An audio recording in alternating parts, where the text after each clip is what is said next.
Greetings, fellow pilgrims. Welcome to our 14th issue of LogoSophia magazine. Our theme this year is God and Country. This issue is focused on liberty. Here you will find thoughts on history, Jesus, the prison system, motherhood, and plenty more. Thank you for your time, and please consider sharing with those around you and letting us know what you think. Happy spring! Sarah Levesque, Editor-in-Chief. A note on the audio magazine.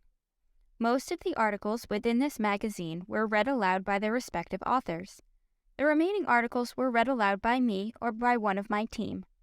If you like the audio version of our magazine, check out the visual version to find games, book and movie suggestions, and much more. All rights for this issue as a whole are held by LogoSophia magazine. Once published, no submissions may be removed from the issue, just like in any print magazine. All rights for the articles, stories, poems, etc. within this issue are retained by their respective authors, including reprinting rights. If you wish to reprint an article, story, poem, etc., please contact us at editors.logosophia@gmail.com. Thank you. Wanted. Readers and listeners of any faith to interact respectfully with writers and other readers and listeners through book and media suggestions and letters to the editor, as well as comments on logosophiamag.com and social media. Writers of Christian faith to augment the works of our staff. Advertisers and donors to support us financially. Bible verse. For you were called to freedom, brothers. Only do not use your freedom as an opportunity for the flesh, but through love serve one another. Galatians chapter 5, verse 13. A prayer for religious freedom. Loving Father, thank you for the gift of life and for the freedom to love and worship you. Through the power of the Holy Spirit, inspire us to be your witnesses. Grant us the courage to boldly and joyfully stand in protection of our freedom. In your mercy, guard our religious freedom so we may continue to live out our faith and transform the world in which we live. We ask this through Christ our Lord. Amen.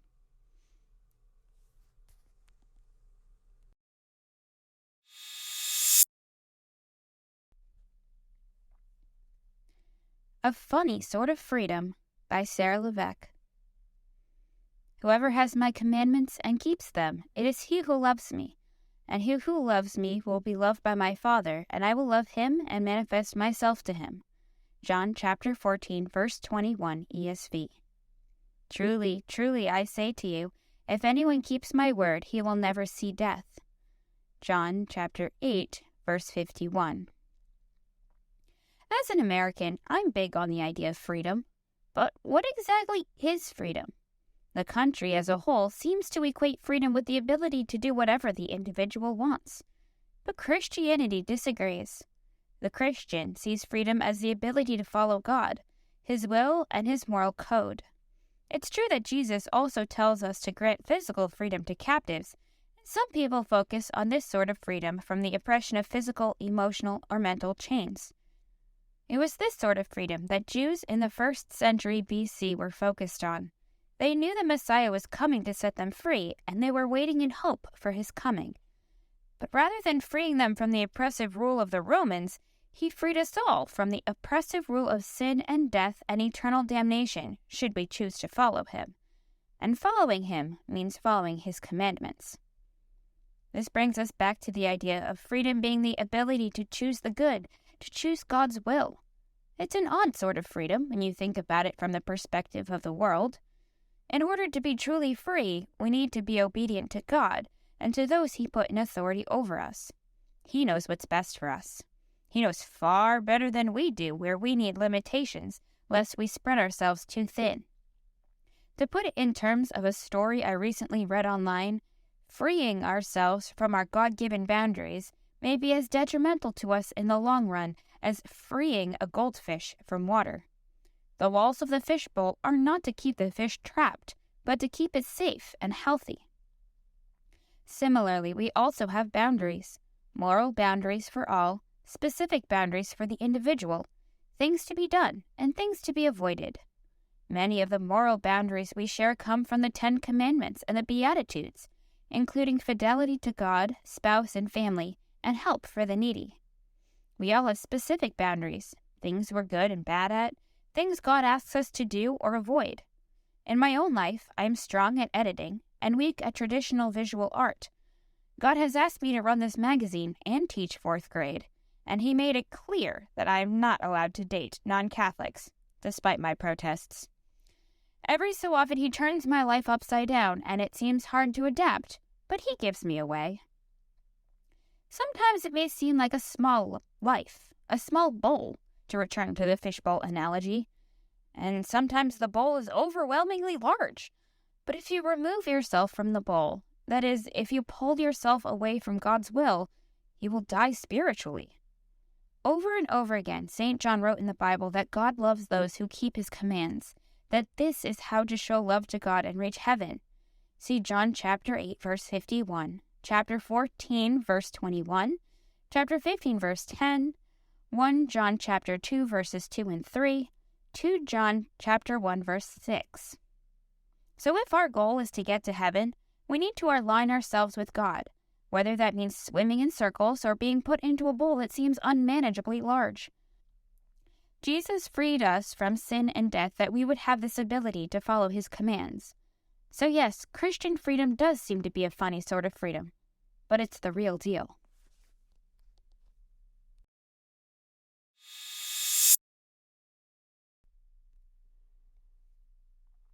Lowly King by Caroline Liberatore. Philippians 2, 6-9, Amplified Classic Edition. Christ, although being essentially one with God and in the form of God, possessing the fullness of the attributes which make God God, did not think this equality with God was a thing to be eagerly grasped or retained, but stripped Himself of all privileges and rightful dignity, so as to assume the guise of a servant, slave, in that He became like men and was born a human being. And after He had appeared in human form, He abased and humbled Himself still further, and carried His obedience to the extreme of death, even the death of the cross. Therefore, because He stooped so low, God has highly exalted Him, and has freely bestowed on Him the name that is above every name.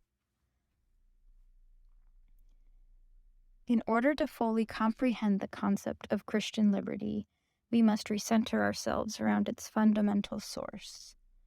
The Incarnation, salvation provided through the birth, life, and death of the embodied Christ, is the foremost point of access to our liberation. However, it is necessary to examine the reality that the self-giving, self-abasing example of the incarnate Christ was the necessary and exclusive means to receiving our soul's freedom. Paul accentuates this indispensable facet of our faith in Philippians 2, verses 1-11, a common text to refer to examining the character of Christ. We are told with almost unsettling verbiage the mortifying depths to which Christ descended in order to demonstrate obedience to the Father and intense love for His people. Although this is the truth that we are calibrated to hear, it is important to recognize that it is far from the natural order of ethereal reality.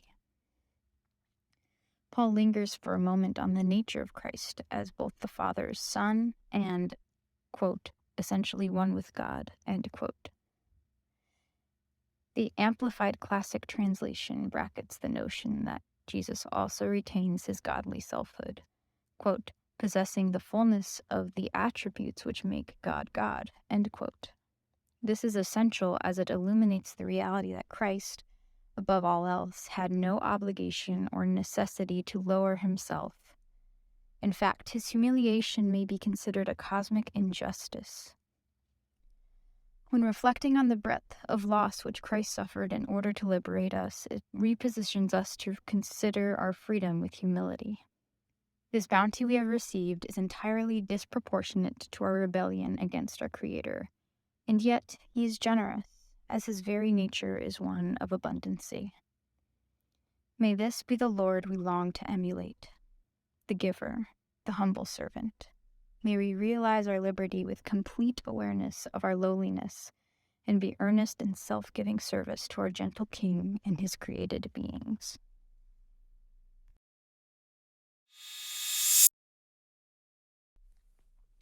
Holy Heroes, John Newton, by Sarah Levesque. John Newton was born on July 24th, 1725, in London. His mother died when he was young, and he spent his teenage years sailing the seas with his captain father. At age 18, he was pressed into the Royal Navy, then was himself enslaved for a time, and then became a sailor on a slave ship. Rather than being repulsed, he appreciated his comparatively easy life and studied his way up to becoming navigation master. His conversion began when he read Thomas à Kempis and survived a great storm at sea, but even when he had begun to adopt the faith of his late mother, he continued to work in the slave trade. In 1750, he married Mary Catlett, whose pious lifestyle furthered his conversion. Over time, Newton's health took him out of the sea life, and he returned to England. He eventually became a priest in the Church of England, began writing hymns, and repented of his former life in the slave trade. The last 20 years of his life were spent working to abolish that trade. In 1787, he co-founded the Society for Effecting the Abolition of the Slave Trade, also known simply as the Anti-Slave Society, with William Wilberforce. In 1788, he wrote a pamphlet chronicling with deep repentance his own days in the slave trade, and he consistently spoke out in favor of the abolition of the slave trade in political circles of varying degrees. John Newton died on December 21, 1807, 9 months after slavery was abolished in England. He had published 280 hymns, many of which are still sung today.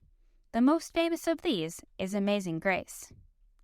May we, like John Newton, be willing to repent of our sins, work to abolish immoral practices, and give glory to God by using the talents He gave us.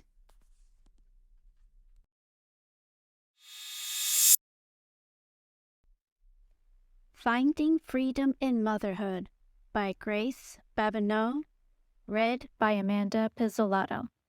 Originally published on the author's blog, gracefuljournal.com. I can very easily remember the days when I lived in Boston as a graduate student, sipping lattes in cute coffee shops, running alongside the Charles River, and hopping on the T to get to the class. Opportunities and adventures surprised me everywhere. Just being surrounded by the activity of the city made you feel like you were part of something grand. In many ways, my extroverted personality thrived from the liveliness of my environment. It's easy to look at my life then and now and identify a loss of freedom since my time is currently dictated by the needs of my children, both in and out of the womb. Personal freedom is a treasured asset these days, but when I say personal freedom, I mean the ability to do what we want, when we want. And when children become the cause of lost freedom, it's easier to see them as a burden, or even a nuisance. As a mother, when I begin to think this way, my day can sometimes turn into a frustrated effort to try and recreate an experience of that pre-motherhood freedom, causing me to see my life as something less than what it was rather than a step forward. But perspective is everything, right? Once we start to look at something one way, it can seem true, even though the reality might just be the complete opposite. I have found that when I look at my day as a shared experience with my daughter and an opportunity to grow together, then she is no longer a burden, but a companion and a pathway to my own development as a person. I haven't dived into it too much, but I am a big fan of Montessori education. Recently, I just finished The Absorbent Mind, and I found that Maria Montessori encourages the same perspective of the child as the greatest and most consoling of nature's wonders, rather than a burden. The Absorbent Mind, 1967, page 8. After reading Maria's deeply insightful view of early childhood, I challenged myself to reflect on how welcoming my daughter into my life benefits us both in ways that invite more growth than even all the personal freedom in the world could offer. Sharing routines. One of the simplest ways I invite my daughter into my day is by sharing my routines with her. We get ready for the day together, eat meals at usually the same time, and work and rest in similar time frames. There are certainly routines I have that are just for me, but by letting her see that there are daily habits which we both must complete, she absorbs simple but necessary cultural norms. By partaking in these with my daughter, I in turn grow in patience and selflessness when I see how clearly my own habits shape hers. Granted, I can sometimes lose it when I let her sit on my lap while doing my makeup, and she pokes her little finger into my favorite lipstick.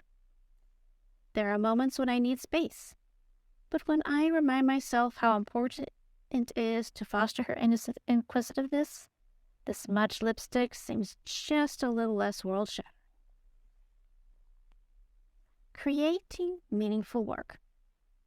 Another way in which I invite my daughter into my day is by creating and sharing work with her around the home. This is something Maria Montessori especially emphasized, the importance of providing the child with work that is relevant to their development. She distinguishes a child versus adult view of work when she writes, "The child's life is one in which work, the doing of one's duty, begets joy and happiness. For adults, the daily round is more often depressing." The Absorbent Mind, 1967, page 30. For the child, work is a process of self-creation whereby they learn new skills, discover the world, and are surprised by simple encounters. It's a true delight to see a young child absorbed in an activity or engrossed with a new discovery. Of course, as lovely as this sounds, in reality, it's very much a process of trial and error to find what engages your child. Even as I write this, I'm laughing to myself because to get my 18-month-old to focus on anything for more than 30 seconds is a victory, and patience is my most practiced virtue these days. She hasn't yet learned how to fold the laundry or set the table, but she does enjoy wiping up little messes, putting away a few of her clothing items, and picking up her toys when she wants to. My goal at this stage is to develop the habit of welcoming her help with simple tasks, even if it makes them take a bit longer, so that she can understand that her actions play a meaningful role in our family life. It's less about the completion of the task and more about the invitation to be a part of something larger than herself. Engaging in conversation. While sharing so much of my life with my daughter, it's become natural to communicate with her, though this is often difficult at her age. Much of our conversation comes from my own observation and intuitive understanding of her needs. Though the older she grows, the more diverse and specific her needs become, while her language ability is still limited. The best advice I can offer in this respect is that by communicating as clearly, specifically, and often as I can, the more language skills she can witness and put into practice.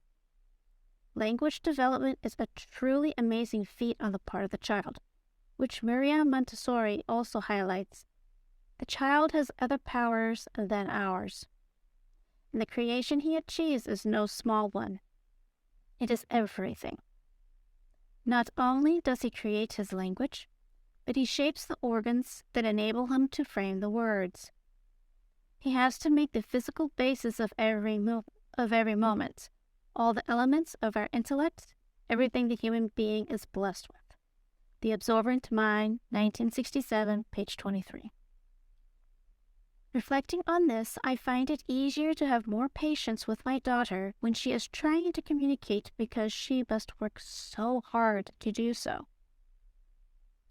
How incredible it is that young children learn to speak and understand so much through mere absorption of their surroundings. Learning how to welcome my daughter into my life is a constant journey of growth as we both develop alongside one another and in relationship as a mother and daughter. I know this will change even more as our family prepares to welcome another child. Honestly, all these habits will probably be flipped on their head until we adjust. But what is life without constant growth? My hope is to always view the work of motherhood as an opportunity to share my life with my children and to learn from them as they learn from me. In reflecting on the role of parents, Maria writes, "So we see there are two kinds of life, and the adult is privileged to share in both. In one, as parent, in the other, as a member of society. The better of the two is that with children, for nearness to them brings out our best side." The Absorbent Mind, 1967, page 31. I wholeheartedly agree that parenthood, while a difficult undertaking, if understood as the marvelous vocation that it is, frees us to become the best version of ourselves.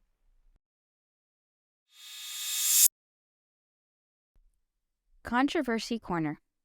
Controversy Corner is a section of LogoSophia magazine where people of different faith traditions discuss controversial topics in a succinct manner. If you would like to submit a topic for discussion, please let us know. Don't see your denomination represented? Help us fix that. We're always looking for new writers. Disagree with a representative of your denomination? Write in and tell us why in a respectful manner, and we'll publish it in our next magazine under Letters to the Editor. For these and any other questions, comments, or suggestions, email us at editors.logosophia@gmail.com. This issue's Controversy Corner question is, where is the line between my freedom and your right not to be scandalized? Confessional Lutheran, represented by J.C. Ellis. Read by Ian Wilson. There isn't an official statement from a Lutheran synod on this to my knowledge. Obviously, anything that is outright sinful, i.e. things contrary to the Ten Commandments, aren't allowed. Obviously, anything that is outright sinful, i.e. things contrary to the Ten Commandments, aren't allowed in our freedom, but certainly things that are allowed according to God's law might make a brother in Christ stumble and feel tempted to sin. For example, a recovering alcoholic. It might be unwise to drink in the presence of such a person, as it would tempt them to sin. The law allows us to drink in moderation, but it wouldn't be right to drink with someone who has a problem with alcohol. So essentially, we need to know who we are in company with and respect their needs. Presbyterian Church, Independent, represented by Joshua David Ling. Being of a Reformation-based creed, my church and most other Presbyterian churches would largely agree with J.C. Ellis's take on the situation.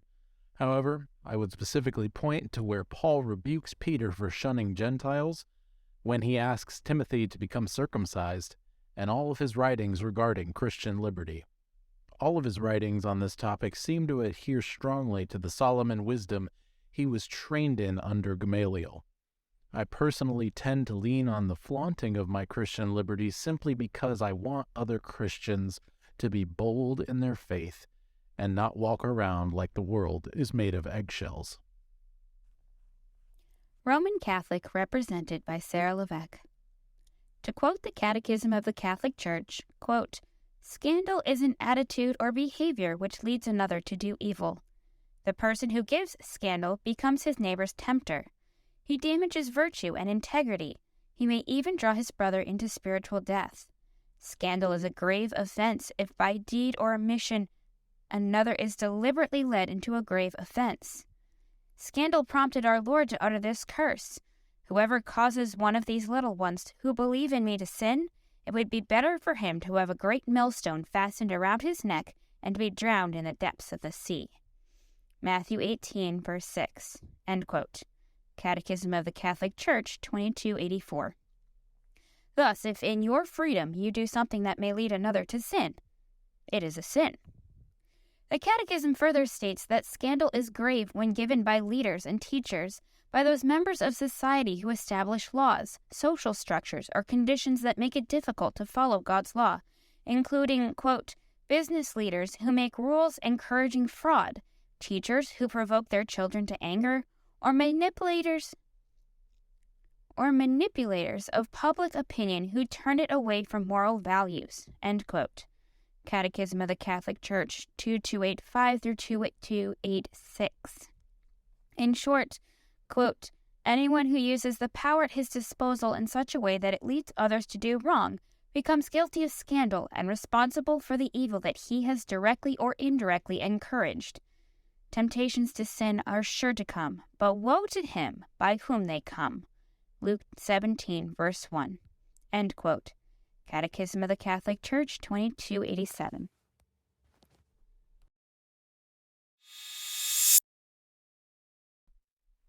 Liberty's Kids, Defense of Liberty by Amanda Pizzolatto. Give me liberty or give me death. Patrick Henry's famous words added fuel to the fire burning in the hearts of the American revolutionaries. In episode 4 of Liberty's Kids, when Patrick Henry gives his speech, we also learn about the harshness of slavery, as Moses, though a free man, must deal with the way he is treated in Virginia and attempt to free his brother Cato. But while this is the first, and possibly the most significant, episode in which the liberty that Moses believes in shows up strongly, it is only to highlight the core value that Moses represents. The series, of course, deals with fighting for liberty in general, as it deals with the birth of the American nation. But the seeds of the Civil War are there as well. A group of slaves had, in fact, taken Patrick Henry's words to heart, without ever hearing him, preferring death to slavery. However, this was some time after America became a country. For the Revolutionary War, the states came together to fight a common enemy, the British monarchy. The boiling point had been reached with the British crown. Another new tax was the straw that broke the camel's back. Not all of the inhabitants of the colonies, however, were against the crown. Many enjoyed the privileges and security that the British Empire provided. But many more were frustrated with how Parliament was running things, especially as it entailed their rights and commerce. They tried sending representatives to Parliament to speak on their behalf, the most prominent being Benjamin Franklin, but they were shooed away like flies. One can only go so long without being heard before action must be taken. Consequently, the leaders of the rebellion took action, starting with the Boston Tea Party and leading up to the war. The United States was founded on the notion of liberty, and the tradition continues, as we have seen with the abolition of slavery and the suffrage movement. It is a tradition we must keep fighting for, as there are those who would take it away and those who do not have it. The First Amendment lists 4 civil liberties: freedom of speech, freedom of religion, freedom of the press, and freedom of assembly/petition. The freedom to choose, in general, has been a major part of this country, along with life and the pursuit of happiness.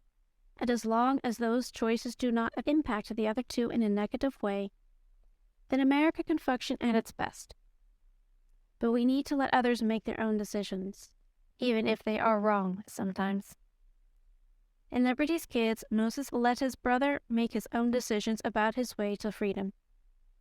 Moses wanted his brother to run away with him, but Cato decided to join the British Army. Maybe it was not the right decision, but it was his, and it would prove vital later.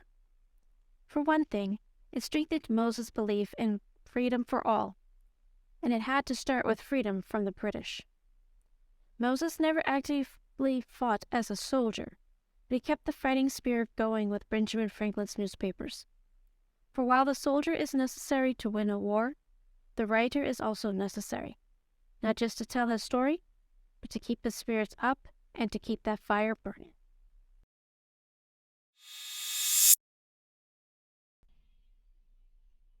A Prisoner's Modest Dream by Lawrence Mack In Texas Hall, read by Ian Wilson.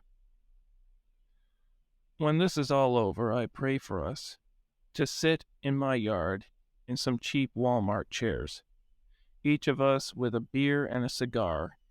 We could talk about the joys of fresh air. We could talk about our families and our work, and air conditioning, and our home addresses. No longer A43 upper or B24 lower. We could sing about the day of Jubilee, and give our voices and our lives to God, and there wouldn't be a head count.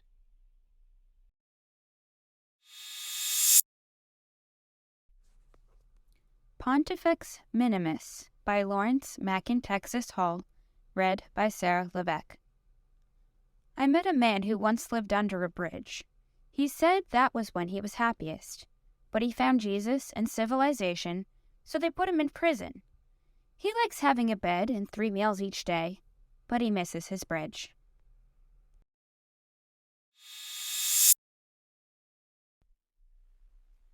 Fitted with an Ankle Monitor by Lawrence Mack In Texas Hall, read by Amanda Pizzolatto.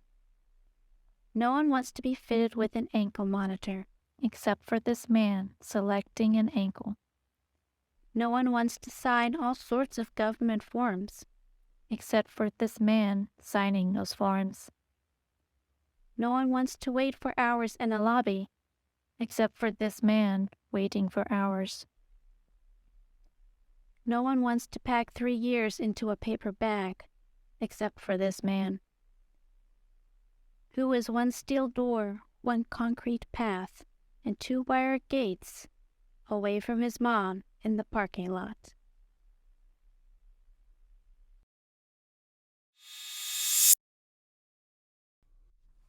America, also known as My Country 'Tis of Thee, by Samuel Francis Smith. Sung by Sarah Levesque. My country 'tis of thee, sweet land of liberty, of thee I sing. Land where my fathers died, land of the Pilgrim's pride, from every mountain side, let freedom reign. My native country, the land of the noble free, thy name I love. I love thy rocks and rills, thy woods and templed hills. My heart with rapture thrills like that above. Let music swell the breeze and ring from all the trees sweet freedom's song. Let mortal tongues awake, let all that breathe partake, let rocks their silence break, the sound prolong. Our fathers, God, to thee, author of liberty, to thee we sing. Long may your land be bright, with freedom's holy light. Protect us by thy might, great God, our King.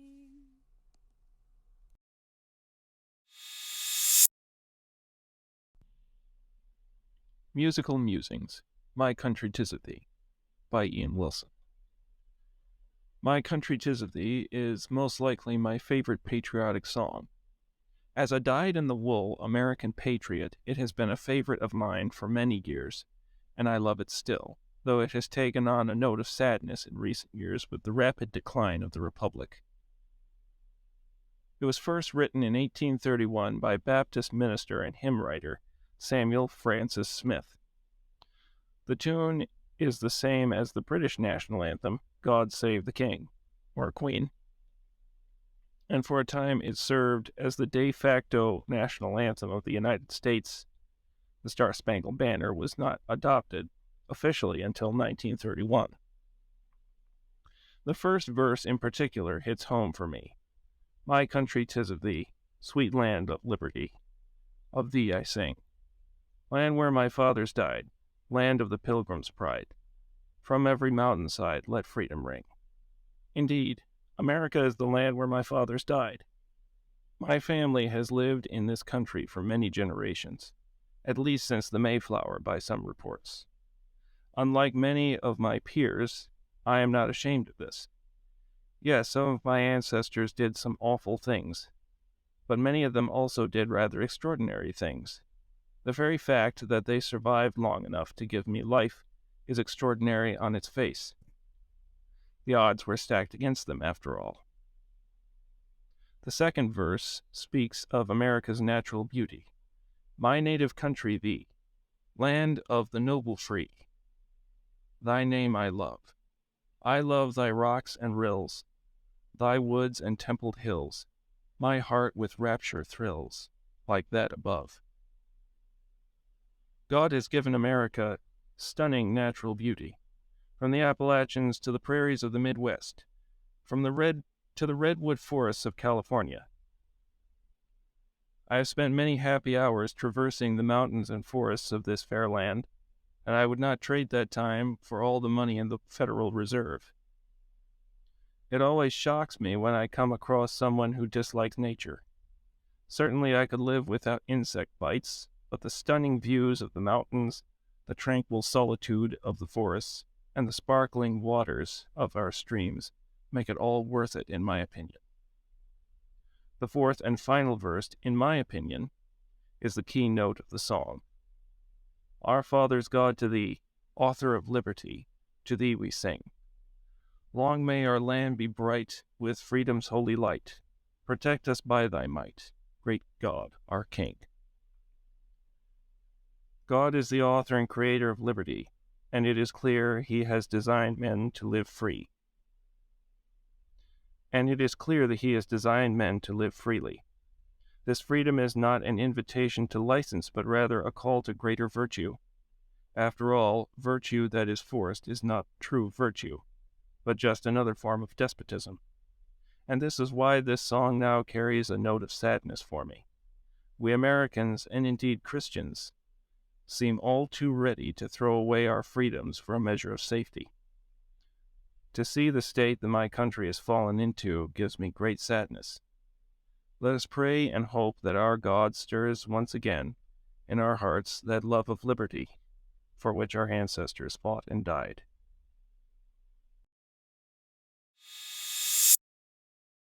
In the midst of a war for our freedoms and rights, for the conscience of man and pursuit of our happiness, continental men sought for release of their friends, so they chose them a man to negotiate releases.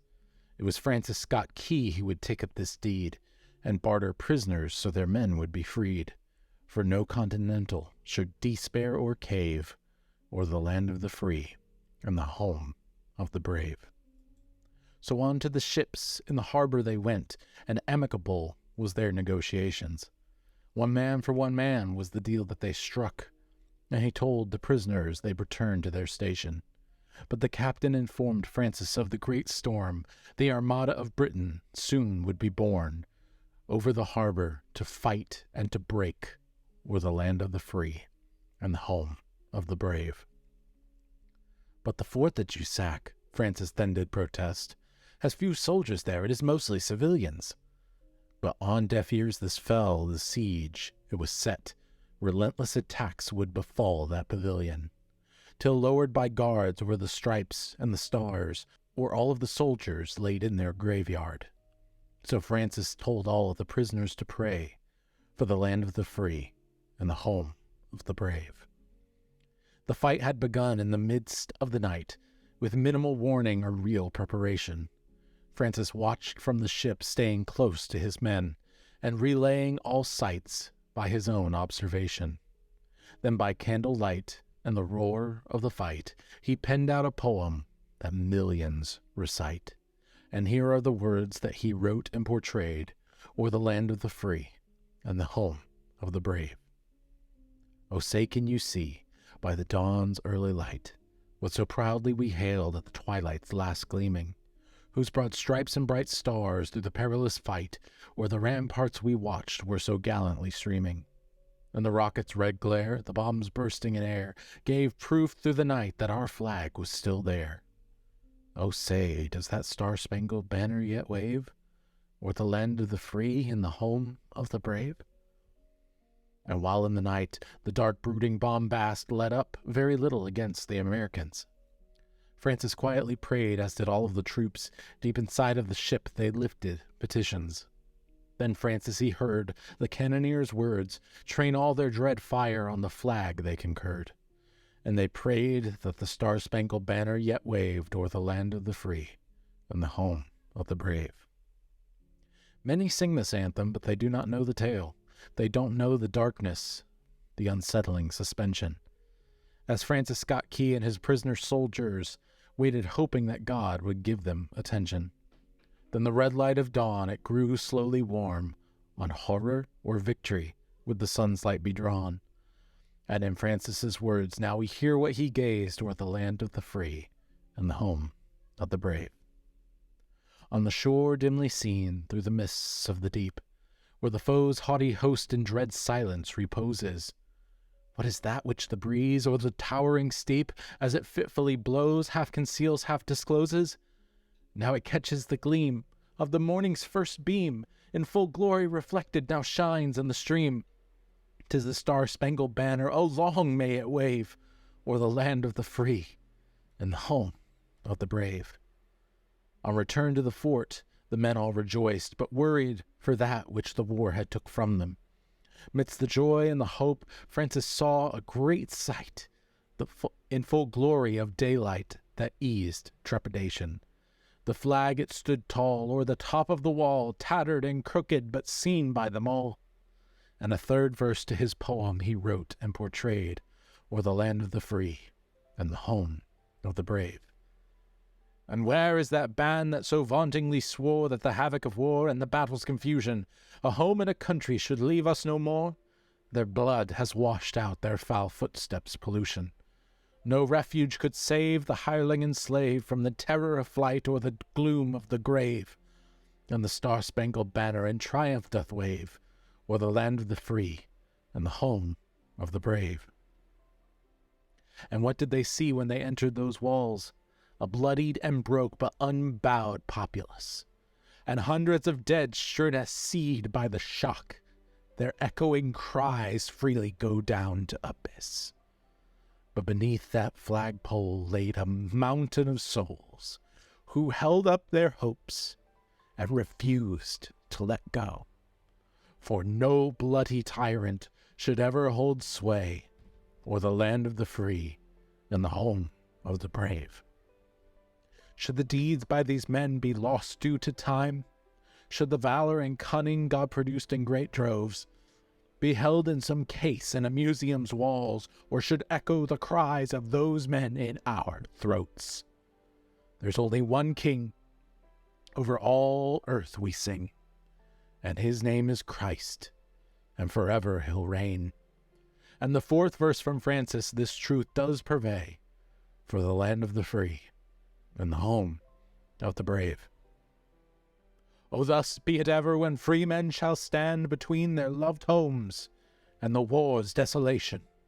Blessed with victory and peace, may the heaven-rescued land praise the power that hath made and preserved us a nation. Then conquer we must, when our cause it is just, and this be our motto, in God is our trust. And the star-spangled banner in triumph shall wave o'er the land of the free and the home of the brave.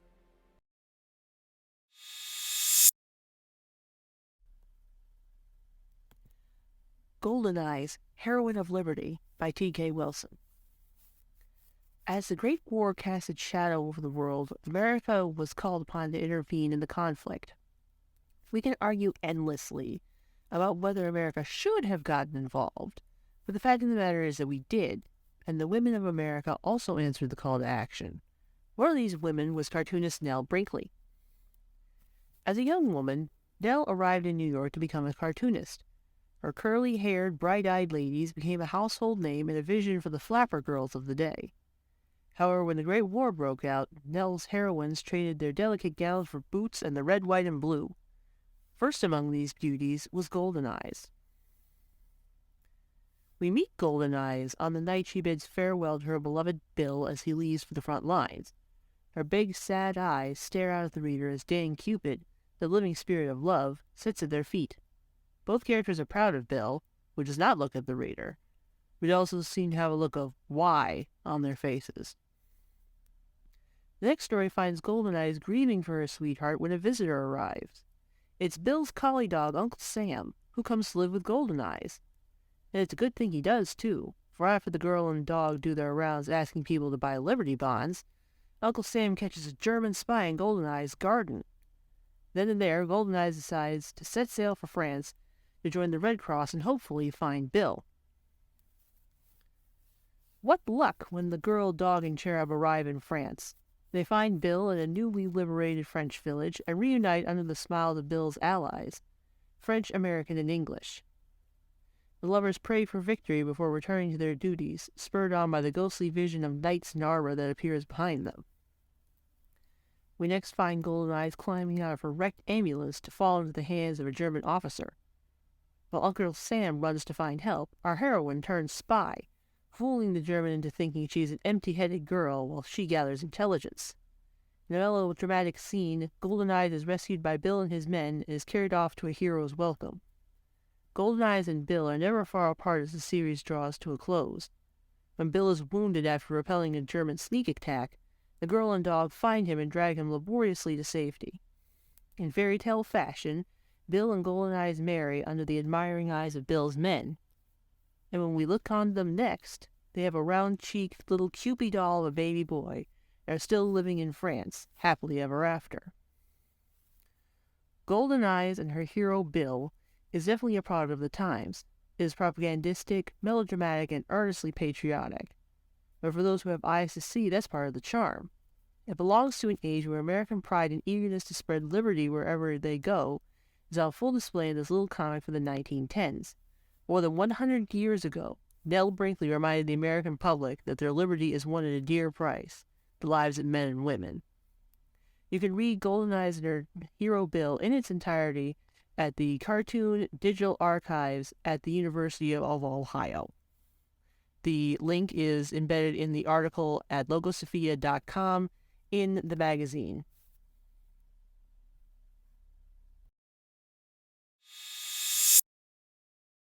Next hour, I've got another call in a little while later, so okay. All right. All right, you are now being recorded. Hello. Well, hello, Father Samuel. Welcome to our podcast. We only do this about once every 3 months. Okay. So, just introduce yourself. Tell us a little about yourself. Well, it's a pleasure to be here. It's always nice to put a face and a voice to the person that I've known on Twitter for a while. So it's nice to meet you. So my name's Samuel. I'm a priest in the Church of England. What is there you want to know about me? I mean, I have a website, which is just my name, samuelsthorp.com or .co.uk. And I also have a sort of a very fledgling podcast, similar to yourselves, from the Pilgrim Path, which at the moment is mainly just a collection of my sermons. But I would really like to get into having conversations with people and sort of sharing a bit more about our faith and our journeys that we've been on and learning from each other. But that's a little bit more of an aspiration than a catalogue as such. It's mainly dark rights of sermons there. But yeah, how much of my life story would you like? I can do the long version, short version, or somewhere in between. I guess just give us the short version. The short version. So my father is a vicar in the Church of England. My mother's father was also a vicar in the Church of England, and my name is Samuel, which you may know means one who is called by God, as well as one who hears God or what have you. And so I tend to say that I was doomed. Like, I was always going to end up where I'm at. And actually, when I was young, I spent a lot of time saying, you know what, I'm not going to just be a vicar like my dad, because I grew up in a very rural part of England, a place called Devon, and nearly all of my friends' parents were dairy farmers, and they were all going to grow up, they were going to look after the farm, and they were going to take on from them when they grew up. So the logic held, we're going to be farmers, and you're going to be a vicar. And I believe I once stood up in front of the whole school and said, now I'm going to be a bin man, because I had recently discovered, age 6 or 7, the joys of showers, and I knew that a bin man would have to have a shower every day, so I was like, okay, this seems like the job for me. My parents were a little bit mortified, and I grew up, and I eventually wanted to take my own understanding of life and so on to its sort of furthest reaches, I suppose. So I started off with philosophy at A-level, which is sixth form or college. I'm not quite sure what it translates to over in the US. But then I went to university for my BA in theology, which I did at the London School of Theology.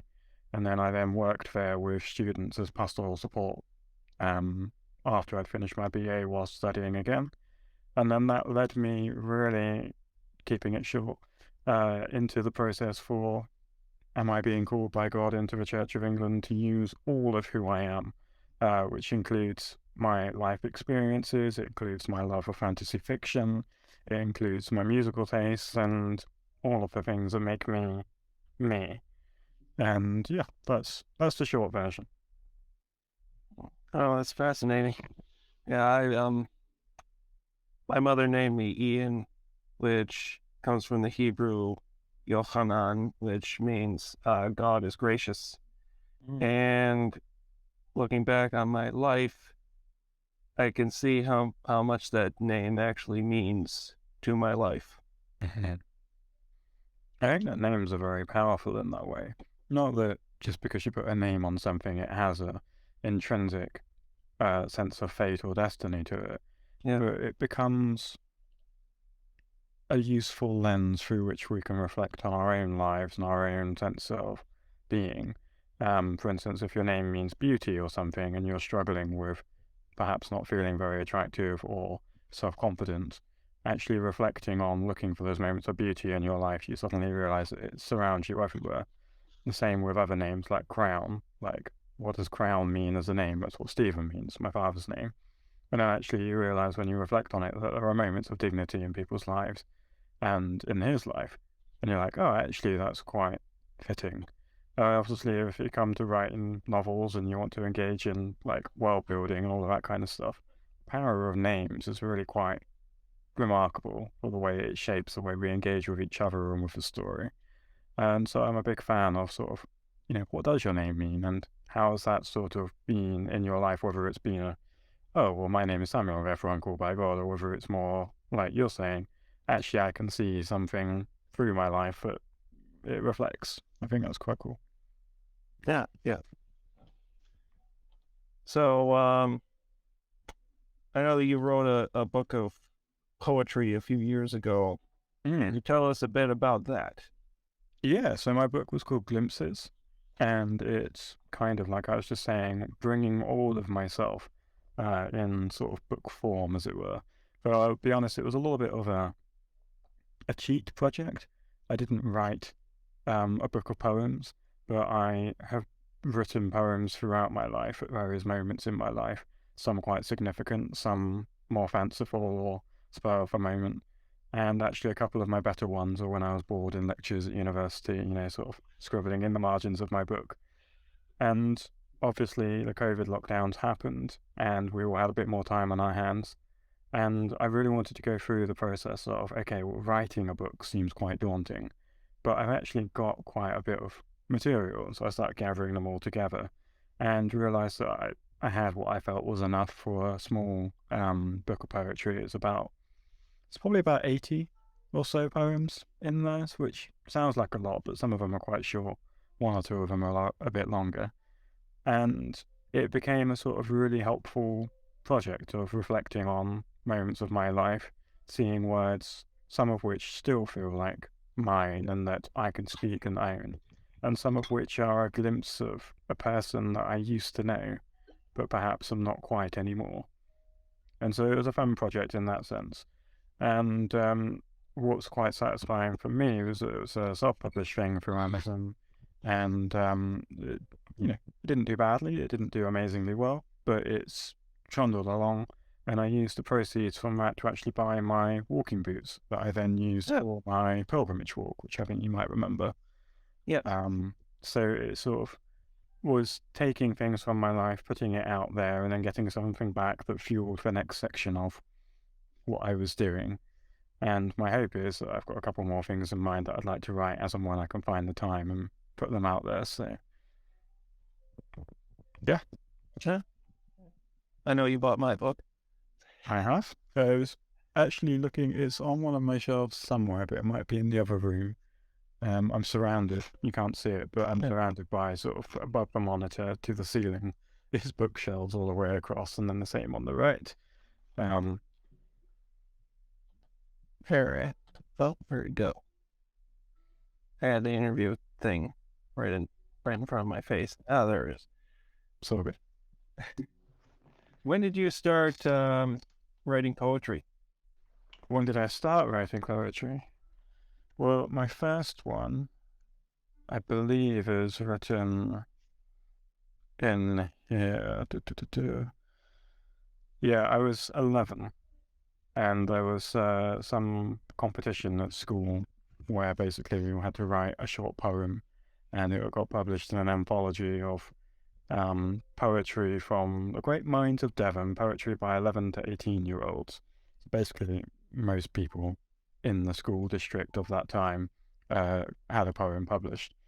And it's quite I don't know, it's fun to look back on what was in the mind of 11-year-old Sam. Can I read it to you quickly? Of course. So it's called Black. Black, it's under stones, hidden away from the sun. Black is nothingness, a blank void. Black calls evil from the four corners of this earth. Black is what you see in the dark of night, looking into the black of space. Black. That's 11-year-old me coming off the page. I just find it really interesting to have those kind of glimpses back into... Yeah, I don't remember a lot consciously about what it was like to be 11, but it's interesting that that was, when I put pen to paper, what came out. And obviously that's very basic, it's an 11-year-old's thing. Sure. I can see why you got into heavy metal. Well, that was almost an accident, actually, because I'm deaf. I don't know if you know that. I have a moderate hearing loss. And so I always assumed that music wouldn't be for me. But one of my best friends when I was at sixth form was like, no, you need to listen to this, take your hearing aids out. And he put some small little crummy Apple headphones in my ears, turned the volume right up to the top. And it was Audioslave's Cochise. And it's got a killer drum section at the beginning. And it's like, I love that song. And then it sort of, properly kicks in. And the music video is amazing. It's sort of, I believe that they had people call the cops on them because they thought it was like a terror attack going on the top of this hotel. Because there's just so many fireworks. But yeah, that completely changed my teenage life into oh, actually I can like music. And there's some really cool, good heavy metal stuff here. So yeah. That's very interesting.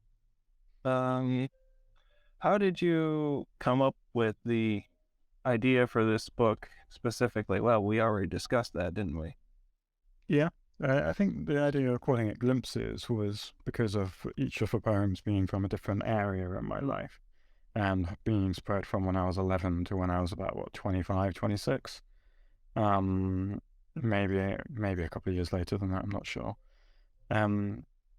But this wasn't something I sat down to write a collection of poems. This is more just a gathering of fragments from, like I say, margins of notes and lectures and that kind of thing.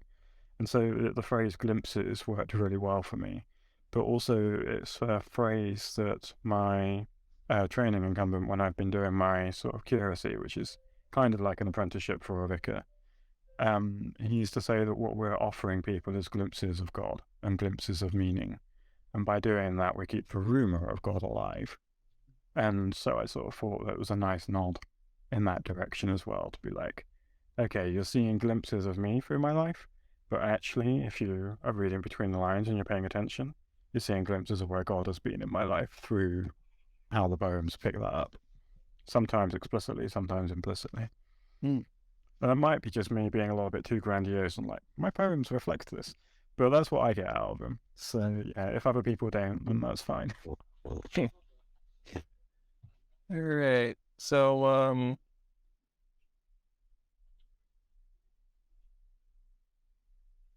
what was it like publishing your first book? Yeah, it was good. It was a little bit daunting. It'd taken a lot of work and a few revisions with the guy that did my book cover and stuff, to actually get it right. Simple things like getting the margins the right size. You don't realise the first time you're doing it that if you don't get the margins too big in Amazon, it ends up crammed right into the middle of the spine and all of those things. But once it actually went live and, first people were sort of reading it, the main people were sort of American friends that I had through social media who were able to go, oh, hey, there's this guy that I've been following on Twitter. But no, he's not just a guy on Twitter. He's a real person, and I've got his words on my bookshelf. And now we have a little bit more of like a physical, tangible connection. There's one friend I'm thinking of in particular who sent me a gift, sort of in response, because he was so pleased to have something that was mine in his hands, that he wanted me to have something of his in my hands. So there was that sense of connection. And that was sort of the exciting thing for it, really. And it was nice to have been so well supported by the people that were interested in it. And I should probably promote it more often. But I don't ever want to be someone who's only promoting the book. I want to say other things. But I'm at that stage in my life at the moment where I'm trying to listen and be a bit quieter. And so I don't want to only say sales pitch type stuff, if that makes sense. That makes perfect sense. You get to a point in your life, especially as somebody who has a profession that is directly connected to God, where you kind of want to put yourself aside and make sure that your spiritual life is what people see, and not just, hey, I wrote a book. Yeah, I mean, there's an element of that. There's also a sense of trying to be useful. That's something I've always tried to sort of do, try and make a difference. And when the arguments are so polarized and so divisive and so repetitive, I don't see much point in sort of just reiterating what others have already said better. And there's also an element in which I'm still seeking where I'm going to go to be the incumbent of next. And so I don't want to put myself out there in a way that could be misinterpreted. I would rather get to go to where I'm going to be for the next chapter of my life, be established with that community, and then sort of share observations and insights into life and faith and the human condition from that position of being a part of a community, rather than trying to be like, here's my brand, here's my identity online, and this is what I'm pitching to a community and hope that they will like it. Because real people aren't online brands. Real people are a messy mismatch of stories and lived experiences that need an element of listening and empathy to be able to come alongside them. And so I'm sort of trying to wait until I've got that connection first. Yeah, that makes more sense. I mean, don't get me wrong, I still tweet an angry tweet every once in a while, as everyone else does. But I try and keep it to a minimum. I have not sent a lot more tweets than I have sent, let's put it that way. You get angry? Yeah, it happens occasionally. I have one the other day where I have a whole load of different things going on, but my deafness is also associated with an issue with my eyes, which means I don't drive. And I had spent a long time working on an application form for somewhere and got to the end of it and found I couldn't submit it if I didn't have a driver's license and if I couldn't drive. And I was like, it would have been really nice if I had been up front. And so I was a little bit annoyed then. But no, generally I'm not someone that gets too angry because I'm someone that has had a lot of that when I was younger. I was very angry, very chaotic, very energetic, let's put it that way, in a time of my life which was very difficult. And some of those moments are reflected in the poems that are in the book, and others were beyond words and was just pure teenage existential angst meeting something else. And it wasn't until I had a really helpful and profound encounter with God that I was actually able to move past a lot of that. And the main response that people gave me afterwards was, you've become a lot calmer, and you've become a lot more patient, and you're very good at listening. And that's a direct result of my experience of God saying, actually, I love you.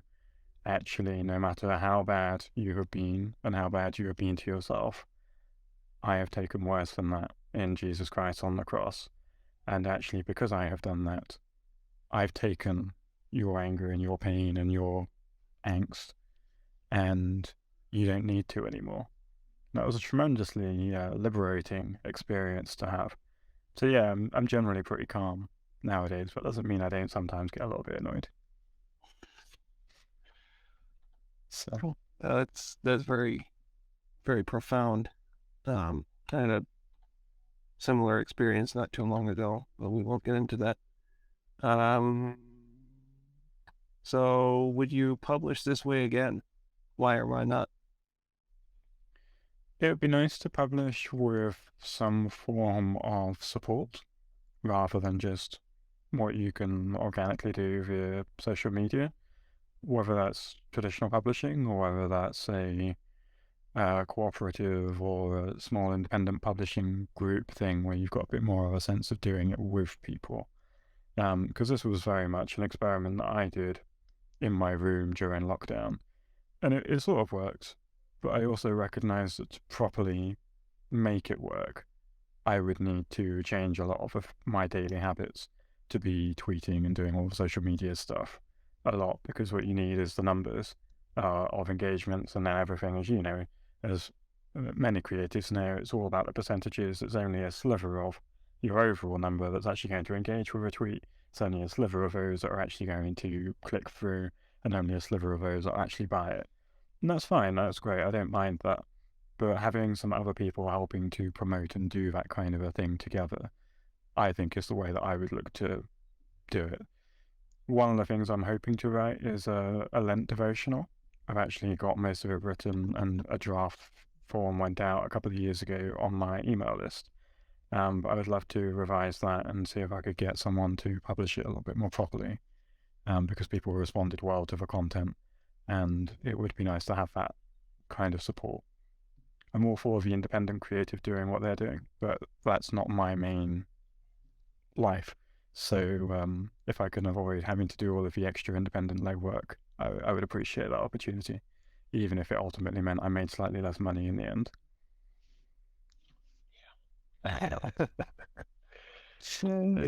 It's a complex topic to figure out the best way of approaching each of these things. Realistically, being a clergyman, I know that I'm never going to get a pay rise. I'm never going to get paid more than I currently am. I'm quite content with my standard of living and what I have. If anything else comes to me, great. But I'm not going to chase it and work really hard when I actually have a whole load of other things to do, like funerals and weddings and church services. So Yeah, I know what that's like. Are you planning on writing some more? And if so, what are you working on now? So I've been working on sort of loosely in the background as and when, sort of more experiments rather than drafts, but thinking through what I would love to do is to create a world that could be as engaging as I found reading with Lord of the Rings and with another series that I was really influenced by. I loved how those worlds were real and histories and had cultures and things that you could get engaged in. Not lose yourself in, but that you could go somewhere else and engage in a different way with issues. And I'd love to be able to create something like that. But I know that I don't really quite have it in me, at least not at the moment. And so one of the things I've been doing is I've been playing around with different themes of dwarven cultures in fantasy settings and what would my dwarves look like, and coming up with different ways of expressing creativity and spirituality and sort of rituals and things that would be fitting of a dwarf, because I think that dwarves are somewhat underrepresented in fantasy stuff. We have them, but most dwarves are basically Gimli, and that's fine. I love Gimli, he's great. But there's a lot more stuff written about elves and things. I mean, you have Marcus Height's The Dwarves, and you have the Arrogant books, and then you have Lord of the Rings. That's effectively the main fleshed out dwarven things that we have. And so I've got notes and things that I sit down, and occasionally I'll just write like a scene or a moment, but it's not got any sort of narrative or anything to it. Maybe that'll come in time. Well, that is very interesting. I know I've said that a lot during this interview, but It's quite all right. I mean it. I do find that very interesting because nobody does that. Why do you write? I have written to myself a lot about why do I write, and I think that there's a sense in which those who write very rarely choose to write, but they write because there is some sense of this is a thought or a word that wants to be articulated and expressed first, and then secondly to be read and appreciated in some way. The deep answer would be I want to write so that I can be loved and understood. But the shallower answer is I want to write because I really enjoy reading, and I aspire to be able to write something that someone else will enjoy reading. Right. I don't think that was that shallow in the end. No, that really is Less pretty intense. much why I started writing, and to make money, but Yeah. So, what helps you write? For me, generally speaking, it's taking a walk. I love walking. If I take a good walk, that nearly always enables me to write. I'm thinking specifically of when I'm doing exam preparation and stuff. Quite often I get stuck, and then I go for a walk and I sit down at the computer afterwards, and it just flows out. Even if I've not consciously thought about what I'm going to write. I'm a big fan of putting things into your subconscious on purpose and then forgetting about them. So I will, again, sermon prep is a good way of explaining this, but again, I did it with essays and other things. I will take what I'm planning on writing and I will look at it, and I will sort of then try and consciously forget about it, listen to a podcast, do something else, and then go for a walk, where I'm not actively thinking and planning through it, but I'm just walking and engaging with the scenery, letting my body move. And then when I get back, I find that somehow my non-verbal thinking has caught up, and then it's able to come out into the verbal articulation. The other thing that I do, which is a great life hack, being a deaf person, is I take my hearing aids out. That means I can't listen to music, and I can't watch YouTube, I can't get distracted. And it works really well for writing and for falling asleep. I take my hearing aids out, my world gets quieter, and I can focus. Yeah. That makes sense. Yeah, I walk a lot too when I have to either de-stress or I have to think about something besides the writing that's in front of me that's not happening. I mean, I take my dog for a walk twice a day, so that's helpful. Anyway, what has writing taught you? That I find it easier when I'm trying to be me rather than when I'm trying to be someone else. So I remember there was a stage where I was reading all these guides on how to write stuff and how to do different things. I read a couple of books on writing and adverbs and varying sentence structures and all of that kind of stuff. And I've got quite a few friends that are writers or copywriters and who do that kind of a thing. And my experience of writing is very different from theirs. And I've learned to just accept that. Like, for me, I write sort of stream of consciousness, but it's to do with the way that I think. A lot of my processing is done non-verbally and then is verbally articulated. And being okay with that and letting it come out as I write rather than trying to have it formed in my head before I write. When I sort of let go of that really enabled me to actually enjoy writing, because then the words just tumble out. Yeah, that's interesting. It does mean I have to edit a bit more though. So that's the flip side. But everyone has to edit, so I figure. Yeah. Well, you can't edit until you actually start with something. Yeah, exactly. So do you ever who are the people that inspired you to start writing? That's a tricky one because I've always enjoyed it. I mean, I can think of like worlds and things I enjoyed reading. I'm not quite sure that's the same as writing. But I mean, obviously my father being a vicar as well, he was writing every week because he was preparing sermons. And I know that that's maybe quite different from what other people you're interviewing write. But you have a weekly speech to prepare that's often, at least 3,000 words to have if you've got a decent length sermon, you're often looking at a short one for me would be 1,500 words plus. And you're doing that every week on topics that require reading and academic engagement, prayer, reflection, and that you're trying to make accessible and helpful to people. So there's been that rhythm of him doing that as I was growing up. So that obviously was quite influential. And my granddad was a big influence on me as well. And he wasn't just a big reader, he was a big note taker. So I have a whole load of his books. He died a few years ago, but I have a whole load of his books on one of my shelves to the side. And what I love about reading those is that there's so many notes and things that he's written in the margin, things he's underlined and engaged with. And so I think for me, it's kind of hard to say, oh, well, I read this one thing and I was like, oh, I want to try writing. It's more, I grew up with writing being something that happens around me. I really enjoy reading, and writing is the flip side of reading somehow. So it was quite a natural thing for me. Well,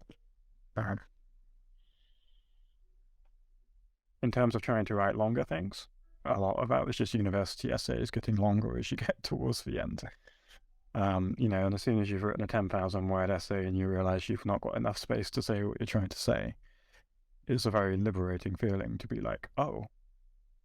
Because when I first was trying to write essays, that was like, you read a chapter in a book and you're like, well, how have you got so many words to say what you can summarize in like 2 or 3 sentences? And then you start writing it yourself and you're like, okay, I'm like 3,000 words over my deadline for like a 5,000 word essay and I've got to cut all this stuff. It's very liberating to realize that actually finding the words isn't hard, it's finding the good words that's tricky. Yeah, I would totally go along with that. You ever go back and read your own writing once it's completed? Occasionally. I mean, I occasionally go back and read my poems. I occasionally read some of the better things I've written in the past. So I have a couple of things on my website. I updated more regularly when I was at university and before I was where I currently am. And occasionally I will go back and reread it and be like, oh, what was I thinking at that time? And sometimes I'm like, oh, yeah, that was better than I thought it would be. And other times I'm like, yeah. It's sort of like, it's not wrong, but I would have rephrased this. And if I was grading it, I would perhaps not have been as kind to it now as I was pleased with it then. Yeah, well, it's my life in a nutshell.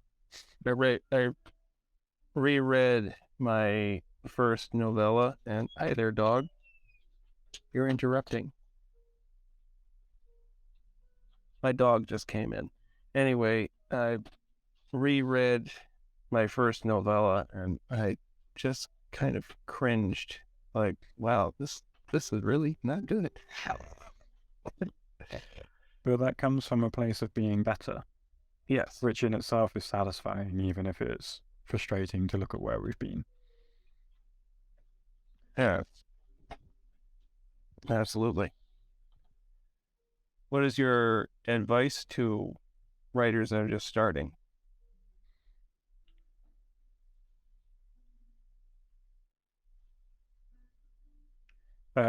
Spend more time writing than you spend reading about writing.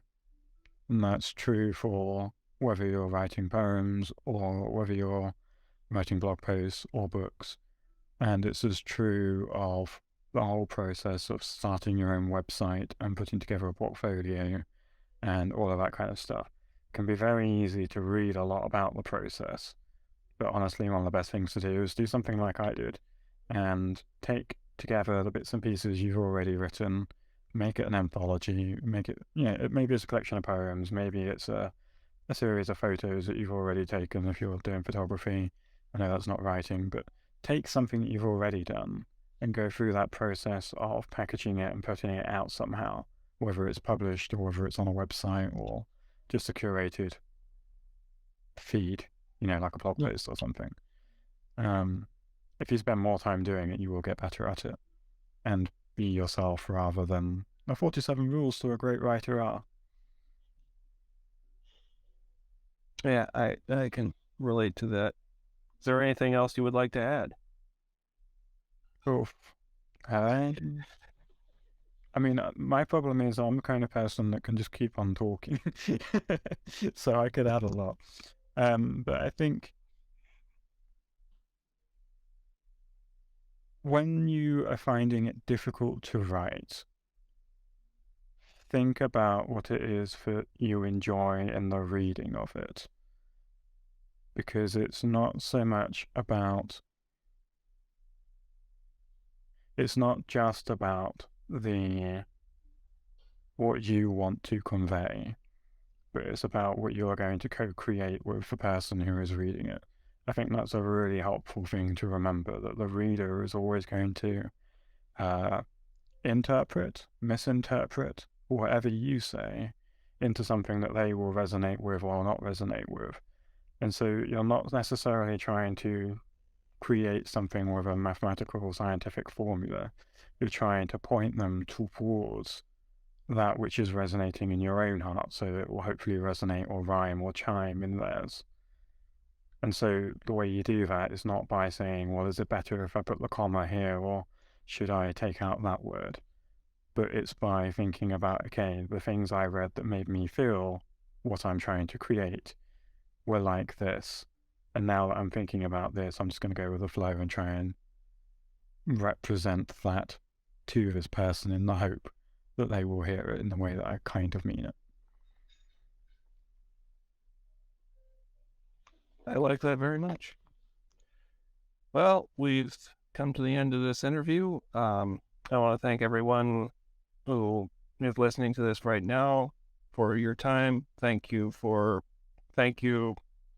Father Samuel, for spending some time with us. You can find Father Samuel on his website, samuelsthorpe.co.uk or samuelsthorpe.com if you're in the UK. And thank you for listening to LogoSophia.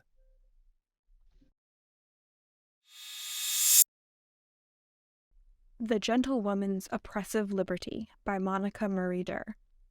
I've been trying to write this for nearly a year. Originally, I was going to call it Women's Search for Meaning, but it never quite seemed right because I haven't actually read Man's Search for Meaning, and if you're going to rip off the title of a well-known book, the least you can do is read it first.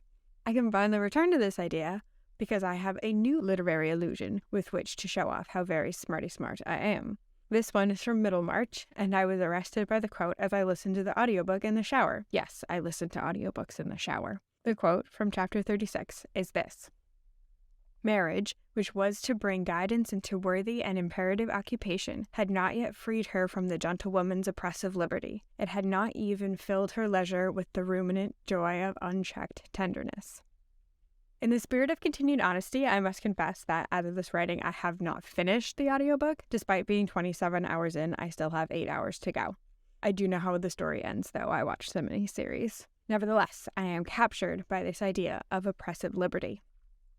For those of you unfamiliar with the book, let me put this quote in context for you. The gentlewoman in question, who is experiencing the oppression of liberty, is Dorothea Casaubon, née Brooke, who finds herself in a marriage that is nothing like what she hoped for. Her husband, the Reverend Casaubon, is a scholar, and Dorothea imagined her days would be filled by helping him in his very important work.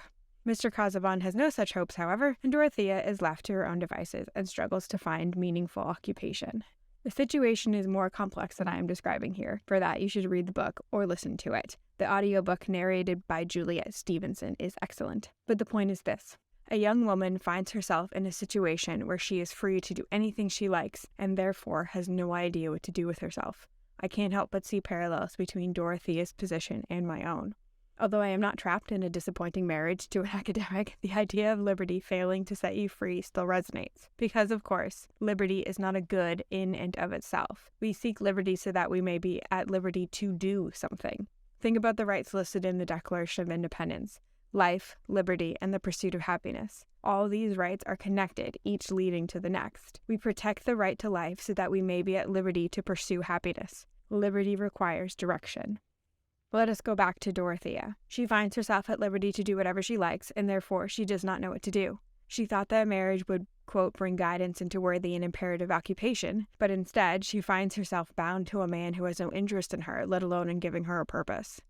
This is where Dorothea, the 19th century gentlewoman, and I, the 21st century single Pringle, meet. When you are free to do whatever you want, you don't do anything at all. How many evenings, weekends, and days off have I wasted doing nothing because although there was much I should do, there was nothing I had to do? Sure, there's much more to fill the nothingness with these days, the internet has seen to that, but without a clear purpose, I struggle to fill my time with anything of value. When liberty has no direction, the weight of it is crushing. What do you do with all this time that seemingly belongs to no one but you? If I had that completely figured out, I probably wouldn't be writing this, but I think I'm starting to find the edges of an answer. You see, your time doesn't belong to you, not really. God gave it to you so that you could use it to further his kingdom in the best way that you can. For some of us, the way in which we are supposed to do that is clear. We have marriages, children, distinct vocations. For the rest of us, we need to discover how God wants us to direct the liberty he gave us. After all, it is not our government that gives us rights. Our government is meant to acknowledge and protect the rights that have been given to us by God. Luckily for me, Christ the Bridegroom is a much better spouse than the Reverend Casaubon. He sees how each of us can further the kingdom of heaven and has given us the ultimate liberty, that of our free will, to pursue it. We hope you've enjoyed this spring 2023 issue of LogoSophia magazine, Liberty. If you did, consider subscribing, commenting, donating, or writing for our next issue. Tune in for our summer 2023 issue focused on patriotism. The submissions deadline is June 2nd, 2023.